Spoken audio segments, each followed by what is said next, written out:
Directed by Corin Hardy, Whistle is a very interesting horror film. The premise is great. You have an ancient Aztec instrument, or just relic, that basically you blow the whistle and anyone within earshot who hears it, their death is coming for them. Like, it hunts them down. That is a very great concept. So however you would be in your final moments, that's what's chasing you down to give you that death. And it is just like, wow. However, things were not executed as well as I feel like they could have been.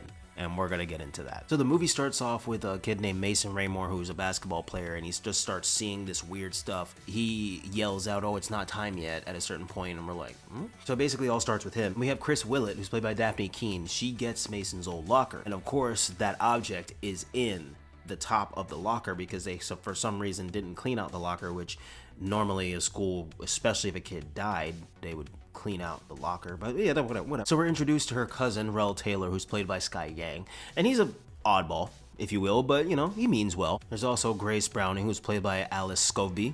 Ellie Gaines is played by Sophie Nalise. And finally, we have Dean Jackson, played by Jaleel Swaby. All of them end up in detention together somehow because, I guess, guilty by association, something happened at the lockers with Chris and someone else, like coming up to her, which was Dean, saying, "Oh, you know, you don't deserve that locker because you don't know who was there." Blah. It's a whole unnecessary thing. But anyway, they're all there in detention together, and this girl, Chris, brings out the whistle and tries to ask the teacher there, Mr. Craven, who's played by Nick Frost, asks, "Hey, look, like, this looks interesting. Is there anything about this you can tell me?"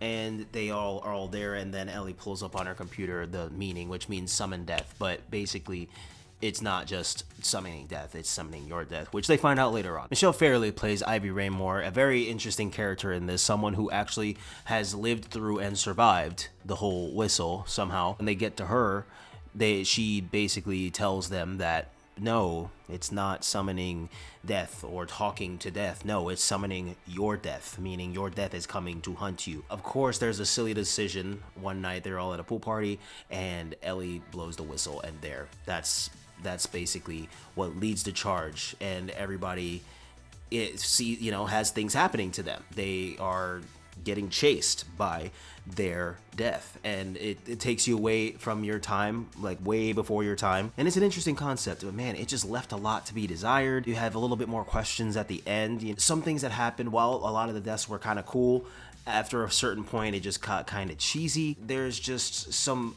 acting decisions in here. Obviously that's more direction, but there's some like acting choices in here that I'm like, why would we even say that? Why would we even be doing this at this point in time? Overall, it was interesting to watch and sit through, but I probably wouldn't sit through it again just because it was very disappointing. There was a lot of build up, and then there's the way how it ends and how things kind of get taken care of. It's like, okay, well then, if that's all you had to do, then why? It just didn't really connect well for me. Like, I understood everything. Nothing was confusing in that way. It's just the choices that were made in everything that happened throughout this film. Like, why would we go into a maze by ourselves when there's something chasing us and we know that, and we need to be around others? Like, why would we do that? Why would we lock ourselves by ourselves instead of being around people and helping and having them help us through whatever's happening? It just, I don't know. It just didn't really make sense to me. Percy Haynes White plays a character named Noah Haggerty, and honestly, I didn't really like that character at all. I didn't really think he was needed in the film.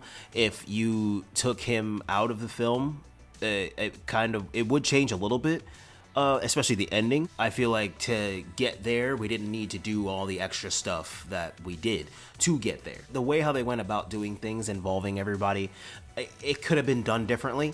And I would have liked to see a little bit more from this film because it had a lot of promise and showed a lot of potential. There were a lot of moments where I really thought that it was like, okay, this is about to get taken to the next level, and then it just brought it right back down. There were a lot of ups and downs, but not really many ups, if that makes sense. So overall, not the best film at all, but slightly entertaining, good concept, decent acting at times, but definitely not rewatchable, and very disappointing. So I want to thank you guys for joining me for another review. As always, very much appreciated. Don't forget to hit that like button and the subscribe button if you aren't already. Thanks again for watching, guys.